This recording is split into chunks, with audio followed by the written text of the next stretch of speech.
Berikutnya jika sudah kita buka lipatan, kemudian untuk tanda kita bisa membuat lipatan dengan sisi horizontalnya seperti ini. Satu lagi lipat dengan sisi horizontal, hanya untuk mempermudah nanti ketika pelipatan saja untuk tanda kelihatannya.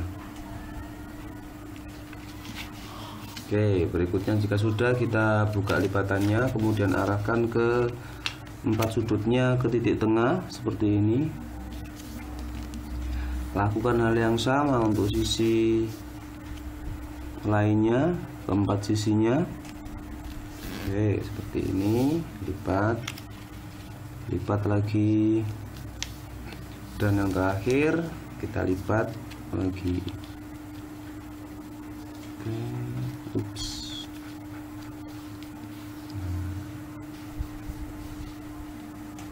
Berikutnya kita melipat bagian ini. Nah, ini contohnya saja biar sama, kita balik, kita samakan bagian tengahnya, kemudian tekan, kemudian buka lipatannya. Bagian ini juga kita lipat, ini lipatannya terserah, ini juga sama terserah, kira-kira seginilah, 1,5 cm. Setelah itu kita lipat kembali ke dalam, dan bagian ini kita lipat ke tengah seperti ini. Oke. Nah, bagian ini menjadi bagian ekor, sedangkan bagian ini nanti kita lipat seperti ini. Keluarkan dulu bagian ini seperti ini,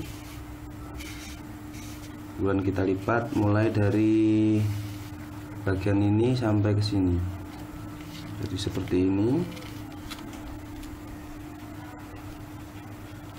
sampai betul-betul ke sudutnya seperti ini. Lakukan hal yang sama untuk sisi yang satunya, kita balik, kemudian kita buka ininya, kemudian lipat. Ini juga sudah hampir jadi, tinggal membuka bagian tengahnya saja seperti ini. Oke.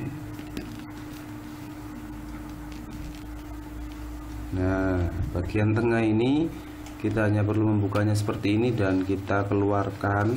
Nah, seperti ini. Jadi deh anak anjing paling sederhana. Terima kasih telah menyaksikan, jangan lupa like.